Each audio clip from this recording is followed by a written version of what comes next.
First class requirement number 2. Using a compass, complete an orienteering course That covers at least 1 mile. and one that requires measuring the height and or width of designated items. Such as a tree, tower, canyon, or ditch. Orienteering. Is it a way to have fun while you practice your map and compass skills? Or is it a challenging, competitive sport? Actually, it's both. On an orienteering course, you and your team are given 1 or more destination points on a map. Using your map and compass, you navigate your route to the first destination, where you sign in or document your arrival in some way. Then you plot the next leg of your course before heading out again. The objective can be speed, accuracy, or both. However you approach it, orienteering is a surefire way to get better at reading maps, picking routes, and using a compass. And it's not a bad way to stay in shape. Okay, now you know what orienteering is, so let's look at some of the skills you'll need to use while you're out there. You'll need to measure distance accurately, and guess what? You're standing right on top of your best tools for that purpose, your own 2 feet. Over here, I've measured off a 100-meter distance, and using my normal stride, we'll see just how many steps I take to cover the 100 meters. See you at the other end. 129, 130, there.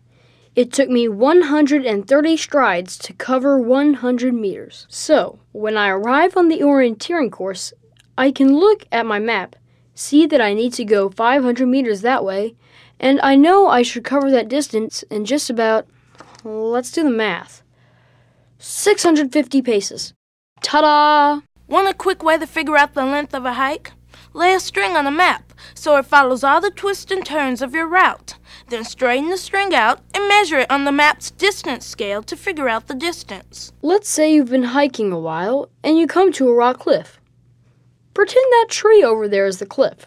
You want to know just how tall the cliff, or in this case the tree, is, so you send your friend over to stand beside it.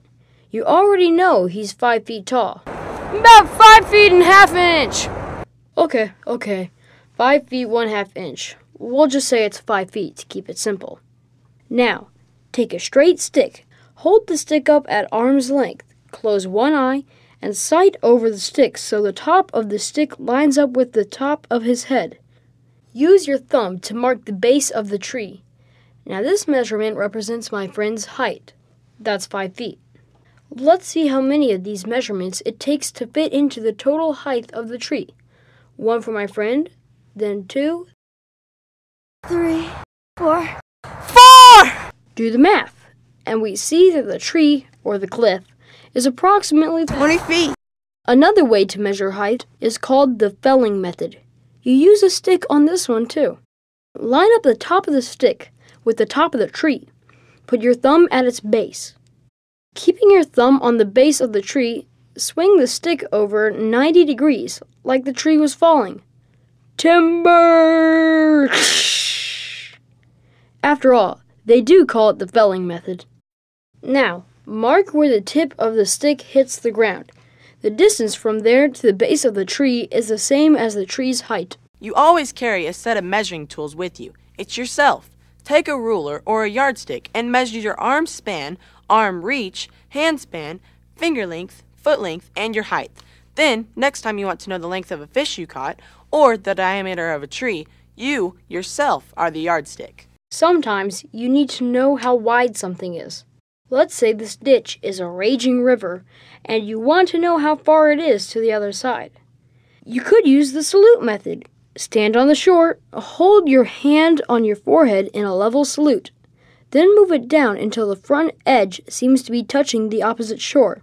Hold that position, make a quarter turn to your side, and mark where the front edge of your hand seems to touch the ground. Measure that distance, and that's the width of the river. Your Boy Scout handbook also has detailed descriptions of other methods for measuring widths, like the stick method and the compass method. The best way to master these skills is to practice them in locations where you can step off the actual width of something and double-check the accuracy of your estimates without actually crossing a raging river. That's first class requirement number 2. Use a compass to complete an orienteering course of 1 mile or more.